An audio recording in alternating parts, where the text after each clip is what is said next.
Taste the Daily. இயற்கையான dates, பாதாம், பிஸ்தா, கேஷ்யூ அண்ட் ஹனி கொண்டு தயாரிக்கப்பட்ட Lion date nut bites. Celebrate this festive season with Adiyar Anand Bhavan Sweets and Snacks. We accept bulk orders. ஸ்ருதி அவர்கள் அவர்களும் ஏமாற்றப்பட்டார்களா இந்த விஷயத்துல? ஓகே, இந்த விஷயம் அவங்களுக்கு பெரிய அதிர்ச்சி கொடுத்துருக்கோம், அதனால அவங்க சைலண்டா இருக்காங்க. ஜாய் ரிசல்ட் அவங்க சொல்றாங்க, இவர் ஜுடிஷியல் செப்பரேஷன்ல இருக்கேன்னு சொல்லி தான் எனக்கு கல்யாணமே பண்ணிக்கிட்டாருன்னு சொல்லி. ஜுடிஷியல் செப்பரேஷன்ல இருக்கவங்க இப்படி ஒண்ணா வரமாட்டாங்க. இதுக்கு முன்னாடி திரும்பவும் பரபரப்பை ஏற்படுத்தின ஒரு விஷயம் என்னன்னு பார்த்தோம் அப்படின்னா, எனக்கும் என் குழந்தைக்கு ஏதாவது ஆச்சுன்னா அதுக்கு முழு பொறுப்பு மாதம்பட்டி ரங்கராஜ் தான் அப்படிங்கிற மாதிரியும் சொல்லியிருப்பாங்க. அதை நீங்க ஏன் தீர்த்து வைக்கக்கூடாது, நீங்க அது ரிலேட்டட் நீங்க எதுவுமே பேசாம இருக்கீங்க? அதுக்கு அவர் என்ன அறிக்கையா போட்டிருக்காரு அப்படின்னா, நீதித்துறை செயலில் தனக்கு மிகுந்த நம்பிக்கை இருக்கிறது, கூடவே ஜாய் எதிர்பார்த்தது போல் like out of the court settlement எதுக்கும் நான் போக போறது கிடையாது. இவங்க சும்மா இருப்பாங்களா? சும்மாவே போஸ்ட் போடுவாங்க. இவங்க இமீடியட்டா அதுக்கு என்ன பதில் அறிக்கை கொடுத்துருந்தாங்க அப்படின்னா, அவங்க கேட்குற கொஸ்டின் கரெக்ட் தானே, ஃபர்ஸ்ட் நீங்க போலீஸ் நான் கம்ப்ளைண்ட் கொடுத்துருக்கேன், அந்த விசாரணைக்கு வாங்க அப்படிங்கிற மாதிரி சொல்லியிருப்பாங்க. பண்ணது எல்லாமே தப்பு நிரூபிக்கப்பட்டு விட்டால், அதாவது ஜாய் கிறிசல்டா தரப்புல இருந்து எல்லாமே ப்ரூவ் ஆயிடுச்சு அப்படின்னா, எஸ் அவர் ஒரு 5-6 செக்ஷன்ஸ் கீழே அவருக்கான பனிஷ்மெண்ட்ஸ் இந்த இடத்துல இருக்கும் கண்டிப்பா. நான் தான் உனக்கு கல்யாணம் பண்ணிட்டேன்ல, கல்யாணம் அப்படிங்கிறது முறையாக நடந்துருச்சு இல்லை அப்படிங்கிற மாதிரி சித்தரிச்சு அவங்கள ஏமாற்ற வச்சு, இல்லை நான் உனக்கு கல்யாணம் பண்ணிக்க போகிறேன் தானே, உனக்கு தான் நான் ப்ராமிஸ் கொடுத்துட்டேன்ல மேரேஜ் பண்ணிக்க போகிறேன்னு சொல்லி ஒரு மேரேஜ் செரிமோனியை கிரியேட் பண்ணுறது. இங்கேயும் அதான் அவங்க போஸ்ட்டாக போட்டிருந்தாங்க, கல்யாணம் ஆயிடுச்சுன்ற மாதிரியும் அந்த ரிச்சுவல்ஸ் எல்லாம் பண்ணுற மாதிரியும். ஏன் இதெல்லாம் நம்ம திரும்ப பொய்யான அப்படின்னு சொல்கிறோம்? ஆல்ரெடி ஒரு மேரேஜ் வேலிடாக இருக்குது அந்த இடத்துல. இல்லைங்க, இது என்னையும் ஏமாற்றி எனக்கும் தெரியாமல் நடத்தப்பட்ட ஒரு திருமணம். மேம், இந்த கேஸ் பற்றின விஷயங்கள் பேசும் பொழுது மாதம்பட்டி அவர்களுடைய முதல் மனைவி இந்த கேஸ் நடந்த பல நாட்களில் அவங்க எதுவுமே பேசலை, இது பற்றி எதுவுமே அவங்க ரியாக்ட் பண்ணல, இதை பற்றின போஸ்ட் போடுறதோ இல்லை ப்ரெஸ் மீட் கொடுக்குறதோ இந்த மாதிரியான எந்த ஒரு விஷயத்தையுமே அவங்க செய்யலை. ஆனால் நேற்றைய நாள் நம்ம பார்க்கும் பொழுது அவங்க 2 பேருமே நீதிமன்றத்தை நோக்கி வர்றாங்க. அப்போ மாதம்பட்டி அவங்களுடைய கையை பிடிச்சி கூட்டிகிட்டு வராங்க. அப்படிங்கும் பொழுது இவ்வளவு நாள் பேசாமல் இருந்தாங்க, இப்போ 2 பேரும் சேர்ந்து வராங்க. அப்படிங்கும் பொழுது இந்த விஷயம் ஒரு புது கண்ணோட்டத்தை கொடுக்குது. இது என்ன அப்படிங்கிற ஒரு கேள்வி எங்களுக்குள்ள வருதுல்ல மேம், இது எதனால, என்ன நடந்துச்சு? இவ்வளோ நாள் இருந்த ஒரு சந்தேகத்திற்கான ஒரு விடையாக தான் நேற்று இருந்திருக்கு. ஏன்னா இது எப்படியா இருந்தது அப்படின்னா, ஸ்ருதி அவர்கள் அவர்களும் ஏமாற்றப்பட்டார்களா இந்த விஷயத்துல? ஓகே, இந்த விஷயம் அவங்களுக்கு பெரிய அதிர்ச்சி கொடுத்துருக்கோம், அதனால அவங்க சைலண்டா இருக்காங்க, இல்லை டிவோர்ஸ் வாங்கிட்டாங்களா, ஜுடிஷியல் செப்பரேஷன்ல இருந்தாங்களா அப்படிங்கிற பத்தி எல்லாமே எதுவுமே அப்படிங்கிற பத்தி எல்லாம் எதுவுமே விட கிடைக்காம நமக்கு இருந்தது. இந்த இடத்துல இன்னொரு விஷயமும் நம்ம பார்க்கணும். என்னன்னா, ஜாய் ரிசல்ட் அவங்க சொல்றாங்க, இவர் ஜுடிஷியல் செப்பரேஷன்ல இருக்கேன்னு சொல்லி தான் எனக்கு கல்யாணமே பண்ணிக்கிட்டாருன்னு சொல்லி. ஜுடிஷியல் செப்பரேஷன்ல இருக்கவங்க இப்படி ஒண்ணா வரமாட்டாங்களா? ஓகே, இவ்வளோ லைக் அந்த இடத்துல அந்யூன்யமா அப்படி? ஏன்னா நம்ம டிவோர்ஸ் ஃபைல் பண்ணிட்டாலே மோஸ்ட்லி ஹஸ்பண்ட் ஒய்ஃப் ஒரே வீட்டில் இருக்கிறது இல்லை, இருக்கவும் கூடாது மேக்ஸிமம். ஓகே, அப்படி இருக்கும் போது இல்லை ஒய்ஃப்க்கு போகிறதுக்கு வேறு எதுவும் இடம் இல்லை அப்படின்னா, she is having all the rights to stay. அந்த வீட்டில் அவங்க ஸ்டே பண்ணலாம், ஹஸ்பண்ட் கூட வெளில போயிடலாம், அந்த வீட்டில் அவங்க ஸ்டே பண்ணலாம். அப்படி இருக்கும் போது அவ்வளோ தூரம் அவங்க வராங்க, அவர் கையை பிடிச்சி இவர் தான் கையை பிடிச்சி கூட்டிகிட்டு வராரு அப்படின்னும் போது, இங்கே ஜுடிஷியல் செப்பரேஷனில் அவர் ஜாய் ரிசல்ட்டா இவர் சொன்னாருன்னு சொன்ன மாதிரி அவர் சொல்லியிருக்காரு இல்லையா, அந்த விஷயமே உண்மையான ஒரு கேள்விக்குறி ஃபர்ஸ்ட் வருது இல்லையா? இவங்க இந்த புகைப்படங்கள் எல்லாம் வெளியிட்டதுக்கு அப்புறம், இந்த போட்டோஸ் எல்லாமே அவங்க போட்டதுக்கு அப்புறமே கூட அடுத்த ஒரு ஃபங்க்ஷன் ஒன்று நடக்குது, அதில் அவங்க 2 பேருமே கலந்துக்கிறாங்க. ஆனால் அப்படி கலந்துக்கும் பொழுது அவங்க முகத்தில் அந்த இது கிடையாது, 2 பேரும் ஒரு கோபத்திலையோ இல்லை ஒரு அந்யோன்யமா இல்லை அப்படிங்கிற அந்த ஒரு விஷயம் தெரியுது. ஆனால் நேற்று நடந்தது அப்படியே டோட்டல் டிஃப்ரெண்ட்டாக இருக்குது. அப்படிங்கும் பொழுது தான் என்ன நடக்குது அப்படிங்கிற ஒரு கேள்வி வருது. எக்ஸாக்ட்லி, அதுக்கான விஷயம் தான் இது எல்லாமே. அகெயின் விசாரணை நேற்று ஒரு 2.5 மணி நேரம் நேற்று விசாரணை போயிருக்கு 2 பேர்கிட்டையும். ஏன்னா இங்கே கம்ப்ளைனன்ட்டையும் ஆப்போசிட் பர்சன் 2 பேரையும் மட்டும்தான் வச்சு விசாரிப்பாங்க. 2 பேரும் ரிட்டன் ஸ்டேட்மெண்ட்டும் அந்த இடத்துல கொடுக்கணும். ஐ திங்க் அடுத்த என்கொயரி டேட் 29th மீண்டும் அவங்களை ஆஜராக சொல்லியிருக்காங்க. அதாவது next enquiry on this complaint ஆஜராக சொல்லியிருக்காங்க. இதுக்கு முன்னாடி திரும்பவும் பரபரப்பை ஏற்படுத்தின ஒரு விஷயம் என்னன்னு பார்த்தோம் அப்படின்னா, திரும்ப அறிக்கை தான் விடப்பட்டது. ஆக்சுவலி இவங்க போன பிரஸ் மீட்லேயே ஒன்று சொல்லியிருப்பாங்க, ஜாய் ரிசல்ட் ஒன்று சொல்லியிருப்பாங்க, எனக்கும் என் குழந்தைக்கு ஏதாவது ஆச்சுன்னா அதுக்கு முழு பொறுப்பு மாதம்பட்டி ரங்கராஜ் தான் அப்படிங்கிற மாதிரியும் சொல்லியிருப்பாங்க.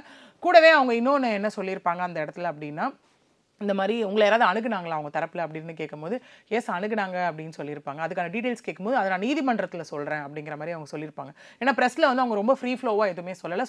அவங்க கேட்குற கேள்விக்கும் நம்ம சில விஷயம் நீதிமன்றத்தில் வந்து ப்ராசஸ் வந்து பெண்டிங்கில் இருக்கப்போ நம்ம வந்து சொல்லணுன்ற அவசியமும் அந்த இடத்துல இல்லை. அதை வந்து அவங்க கரெக்டாக ஃபாலோ பண்ணியிருப்பாங்க. ஓகே, அந்த மாதிரி இருக்கும்போது மாதம்பட்டி ரங்கராஜ் தரப்புலேருந்து வந்துட்டு ஒரு அறிக்கையும் அவரோட இன்ஸ்டா இதில் வந்து போடப்பட்டிருந்தது இல்லையா. என்னன்னா பல பேர் வந்து இது குறித்து என்ன அணுகிறதா வந்துட்டு அணுகிட்டு இருக்காங்க. பட் அதுக்கெல்லாம் நான் சொல்ற பதில் என்ன அப்படின்னா, நீதிமன்றத்துக்கு வெளியே வந்து ஜாய் எழுப்பிய தற்போதைய சர்ச்சை வந்து தீர்த்து வைக்குமாறு அது அவங்க வெளில வந்து நிறைய கேள்விகள் எழுப்பினாங்கல்ல, அதை நீங்கள் ஏன் தீர்த்து வைக்கக்கூடாது, நீங்கள் அது ரிலேட்டட் நீங்கள் ஏன் எதுவுமே பேசாமல் இருக்கீங்க அப்படின்னு என்ன அணுகும் போது அதுக்கு அவர் என்ன அறிக்கையாக போட்டிருக்காரு அப்படின்னா, நீதித்துறை செயலில் தனக்கு மிகுந்த நம்பிக்கை இருக்கிறது அப்படிங்கிற மாதிரி போட்டிருக்காரு. கூடவே சட்டத்தின்படி உண்மை நிலை நாட்டப்படும் அப்படின்னு போட்டிருக்காரு. கூடவே இந்த பிரச்சனையை தீர்க்க தான் நான் ஹைகோர்ட்டை நாடி உள்ளேன் அப்படின்னு சொல்லியிருப்பாரு. கூடவே என்ன அப்படின்னா, இந்த பிரச்சனை தொடர்பான எந்த ஒரு ஊடக விசாரணையோ பொது விவாகத்தில் ஈடுபடவோ ஊக்குவிக்கவோ அல்லது பதில் அளிக்கவோ தான் விரும்பவில்லை அப்படின்னு சொல்லியிருப்பாரு. கூடவே ஜாய் எதிர்பார்த்தது போல் out of the court settlement எதுக்கும் நான் வந்து போக போகிறது கிடையாது அப்படின்னு சொல்லியிருப்பாரு. தனக்கு ஆதரவு தெரிவித்த அனைவருக்கும் நன்றின்னு ஒரு அறிக்கை போட்டிருப்பார். இவங்க சும்மா இருப்பாங்களா? சும்மாவே போஸ்ட் போடுவாங்க. இவங்க இமீடியட்டாக அதுக்கு என்ன பதில் அறிக்கை கொடுத்துருந்தாங்க அப்படின்னா, ஹலோ ஹஸ்பண்ட் அப்படின்னு முதல்ல போட்டிருப்பாங்க. ஹலோ ஹஸ்பண்ட், முதல்ல போலீஸ் விசாரணைக்கு வாங்க. ஓகே, சட்டம் தன் கடமையை செய்யும், தானும் சட்டப்படியே சண்டையிடுவதாகவும் நீதிமன்றத்திற்கு வெளியே பிரச்சனையை தீர்க்கும் செயலில் ஈடுபடவில்லை என குறிப்பிட்டிருந்தார். எந்த வகையில் நான் out of the court settlement நான் எதுவுமே இது பண்ணல. நீங்கள் ஃபஸ்ட்டு அவங்க கேட்குற கொஸ்டின் கரெக்ட் தானே, ஃபஸ்ட்டு நீங்கள் போலீஸ் நான் கம்ப்ளைண்ட் கொடுத்துருக்கேன் அந்த விசாரணைக்கு வாங்க அப்படிங்கிற மாதிரி சொல்லியிருப்பாங்க. கூடவே என்ன சொல்லியிருப்பாங்க அப்படின்னா, அதாவது ஒரு 6 பேஜ் நோட்டீஸ் இங்கே அனுப்பியிருப்பாங்க. அது த்ரூ அவங்க அட்வொகேட் மூலிமா அவர் இந்த மாதிரி அறிக்கை போட்டதுக்கு திரும்ப அவங்க ஒரு லீகல் நோட்டீஸ் அனுப்பியிருப்பாங்க. கூட அவங்க என்ன சொல்லியிருப்பாங்க அப்படின்னா, நான் யார் மூலமாவோ நான் வந்து சமரசத்தில் வந்து உங்க கூட ஈடுபடல, அப்படி யாராவது என் தரப்புலேருந்து வந்திருந்தாங்கன்னா அவங்க யாரும் நீங்கள் மென்ஷன் பண்ணுங்க அப்படிங்கிற மாதிரி சொல்லியிருப்பாங்க. கூடவே என்னன்னா இந்த மாதிரியான விஷயங்களை வந்து அவங்க ஸ்டேட் பண்ணியிருப்பாங்க. ஸ்டேட்மெண்ட் அவங்க ஃபைனலாக என்ன சொல்லியிருப்பாங்க அப்படின்னா, நீங்கள் 24 ஹவர்ஸ்க்குள்ளே நீங்கள் கொடுத்த அறிக்கையை திரும்ப பெறணும், பகிரங்க மன்னிப்பு கேட்கணும், இல்லை அப்படின்னா உரிமையல் நீதிமன்றத்திலையும் குற்றவியல் நீதிமன்றத்திலையும் தகுந்த நடவடிக்கை எடுக்கப்படும் அப்படின்னு எச்சரித்தும் ஒரு லீகல் நோட்டீஸ் வந்து இவங்க அனுப்பியிருக்காங்க. இதுதான் நமக்கு இப்போ நடந்த ரீசன்ட் அப்டேட். அப்புறம் இந்த மகளிர் ஆணையம் அப்படிங்கிறது இப்போ வரிசையாக நடந்துட்டு இருக்கு. கூடவே நீங்கள் கேட்ட மாதிரி இப்போ இது ஒரு வேலை அவர் பண்ணது எல்லாமே தப்பு நிரூபிக்கப்பட்டு விட்டால், அதாவது ஜாய் கிறிசல்டா தரப்புலேருந்து எல்லாமே ப்ரூவ் ஆயிடுச்சு அப்படின்னா, எஸ் அவர் வந்துட்டு ஒரு 5-6 செக்ஷன்ஸ் கீழே அவருக்கான பனிஷ்மெண்ட்ஸ் இந்த இடத்துல இருக்கும் கண்டிப்பாக. அதாவது section 69, section 81, section 83, 82, 90 and 115 of BNS act கீழே இந்த செக்ஷன்ஸ் எல்லாமே இருக்கும். இது எல்லாம் என்ன, செக்ஷன் 69 10 வருஷம் பனிஷ்மெண்ட்டு, 81 அகைன் 10 வருஷம், 83 7 வருஷம், 82 7 வருஷம், 90 10 வருஷம், and then 115 1 வருஷம். இது என்ன சொல்லுது ஒரு செக்ஷன்ஸ் அப்படின்னா, ஃபால்ஸ் ப்ராமிஸ் ஆஃப் மேரேஜ். ஒருத்தவங்களை நான் கல்யாணம் பண்ணிக்கிறேன் அப்படின்னு சொல்லி அங்கே வந்து ஃபால்ஸ் ப்ராமிஸ் கொடுக்குறது மேரேஜ்க்கு.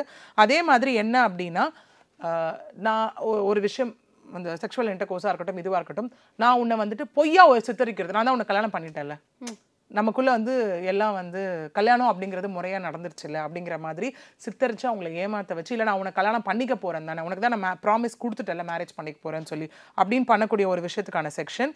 அதுக்கப்புறம் என்ன அப்படின்னா, ஒரு பொய்யான ஒரு மேரேஜ் செரிமோனியை க்ரியேட் பண்ணுறது, அவங்கள நம்ப வைக்கணும், அவங்களுக்கு ஹோப் கொடுக்கணும் அப்படிங்கிறதுக்காக. இங்கேயும் அதான் அவங்க போஸ்ட்டாக போட்டிருந்தாங்க, கல்யாணம் ஆயிடுச்சுன்ற மாதிரியும் அந்த ரிச்சுவல்ஸ் எல்லாம் பண்ணுற மாதிரியும். ஏன் இதெல்லாம் நம்ம திரும்ப பொய்யான அப்படின்னு சொல்கிறோம்? ஆல்ரெடி ஒரு மேரேஜ் வந்து வேலிடாக இருக்குது அந்த இடத்துல. ஓகே, ஃபர்ஸ்ட் மேரேஜ் அப்படிங்கிறது அதுக்கு எந்த வித ஒரு டிவோர்ஸ் வாங்கினா தான் again a person can remarry அந்த இடத்துல, இல்லைன்னா அது பைகாமி தானே அந்த இடத்துல.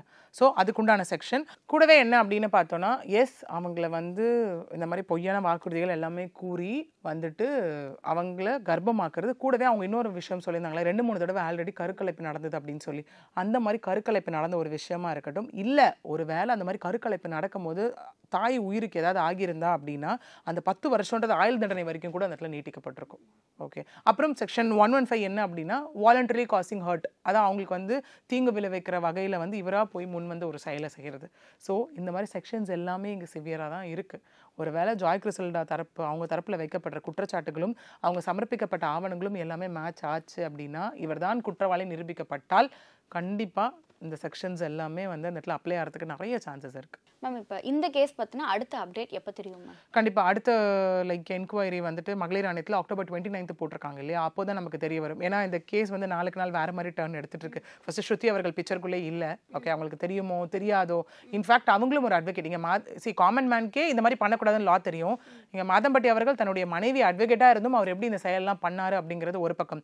ரெண்டாவது, அவங்க அந்த சொல்லப்பட்ட இன்னும் பெண்கள் ஏமாத்திருக்காங்கன்னு எங்களை அணுகுறாங்கன்னு சொன்னது இன்னும் வந்து ரொம்ப ஷாக்கிங்காக இருக்கக்கூடிய ஒரு விஷயம். இந்த மாதிரி பல குற்றச்சாட்டுகள் வந்து இங்கே அடுக்கப்பட்டுக்கிட்டே இருக்கு. ஜாய் கிறிசல்ட் அவர்களும் இதை விடுற மாதிரி இல்லை. தொடர்ந்து அதுக்கேற்ற மாதிரியான போஸ்ட் ஃபோட்டோஸ் எல்லாமே தொடர்ந்து போட்டுட்டு இருக்காங்க. அவங்களும் இந்த நிலைமையிலையும் இன்னும் சில வாரங்களில் டெலிவரி இருக்கு இல்லையா, அதையும் வச்சுக்கிட்டு அவங்க இவ்வளோ நீதிமன்றம் காவல் நிலையம் இந்த மாதிரி ஆணையம் எல்லாமே மாறி மாறி அவங்க ஏறிக்கிட்டு தான் இருக்காங்க. ஸோ என்கொயரி அடுத்தது ஸ்பீடப் ஆகி ஏன் காவல்துறை இவ்வளோ நாளாக இதை விசாரிக்கல, நிஜமாவே ஒரு கூப்பிட்டு விசாரிச்சாங்களா அப்படிங்கிற விஷயம் எல்லாம் நமக்கு தெரிய வரும்போது தான் என்னதான் இந்த கேஸில் நடக்குது அப்படிங்கிறதே நமக்கு வந்து புரியும். அப்போ மேம் இப்போ இவங்களுடைய முதல் மனைவி ஸ்ருதி அவர்கள் வந்து இப்போ அவங்க சேர்ந்து வராங்க அப்படிங்கிறத தாண்டி இப்போ அவங்க வந்து மாதம்பட்டி ரங்கராஜ் மேலே வந்து கேஸ் போடலாம் அப்படின்னு சொல்லி சொன்னால் அவங்க எந்தெந்த செக்ஷனில் கேஸ் போடலாம்? எஸ், கண்டிப்பாக அதை நம்ம சொன்ன மாதிரி தான் அவங்களும் பைகாமிக்கில் கேஸ் போடலாம். ஓகே, இல்லைங்க இது வந்து என்னையும் ஏமாற்றி எனக்கும் தெரியாமல் நடத்தப்பட்ட ஒரு திருமணம் அப்படின்னு சொல்லி அவர் அந்த இடத்துல போடலாம். இதே ஒரு வேலை லா படி பார்த்தோம் அப்படின்னா அவங்களுக்கு எல்லாமே தெரிஞ்சுதான் வந்துட்டு இந்த ஜாய் கிறிசல்ட் அவங்கள மேரேஜ் பண்ணது ஏமாத்துறது எல்லாம் தெரியும் அப்படின்னா then she'll be like in a position to question. Okay, அவங்க வந்துட்டு கண்டிப்பாக தெரியாமல் இருக்கு அப்படின்னா எஸ் அவங்களும் இதில் விக்டிம் தான். ஓகே, இன்னொன்று தெரிஞ்சும் எந்த பொண்ணும் அலோவ் பண்ண மாட்டாங்கன்றது ஒன்று. அப்படியே தெரிகிற நிலைமைக்கு போனாலும் கண்டிப்பாக அவங்களும் இந்நேரம் கோர்ட்டுக்கு போயிருக்கணும். இவர் என்னை விட்டுட்டு வேற பெண்ணை தேடி போயிட்டாரு, என்னையும் ஏமாத்திருக்காரு, அந்த பெண்ணையும் ஏமாத்திருக்காருன்னு. இந்த மாதிரி இதில் பல சிக்கல் இருக்குது. யாருக்கு இந்த விஷயம் தெரியும், யாருக்கு இந்த விஷயம் தெரியாது அப்படிங்கிற மாதிரி எல்லாமே இருக்குது.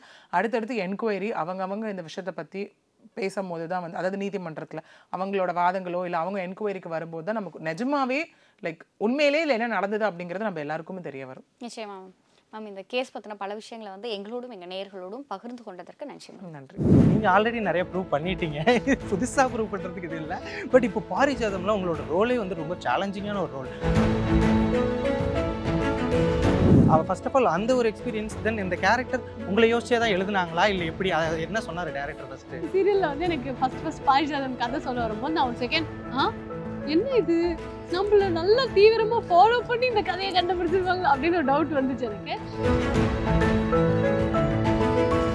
பாரிஜாதம் ஸ்ருதி ஸ்டுடியோஸ் தான் வந்து இதை கிரியேட் பண்ணாங்க. அந்த கதை சூப்பராக கிரியேட் பண்ணியிருக்காங்க.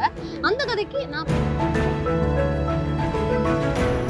ஃபீல் தேங்க்யூ என்னை செலக்ட் பண்ணதுக்கு. எனக்கு ஒரு டாஸ்க்கு கொடுக்குற மாதிரி இல்லை ஒரு விஷயத்தை எடுத்து பண்ணுன்னு சொல்லும்போது. எனக்கு காது கேட்கறதுலாம் கிடையாது, பட் ஸ்டில் கொஞ்சம் ஹியரிங் வந்து கம்மியாக தான் கேட்போம். ஓகே, அது நான் நார்மலாக பழகிட்டு அது எனக்கு ஒரு பெரிய பிரச்சனையாகவே இல்லை. சில இடத்துல என்ன சொல்லிட்டே புரியாது, சிரிச்சுட்டு மட்டும் விட்டுருவேன்.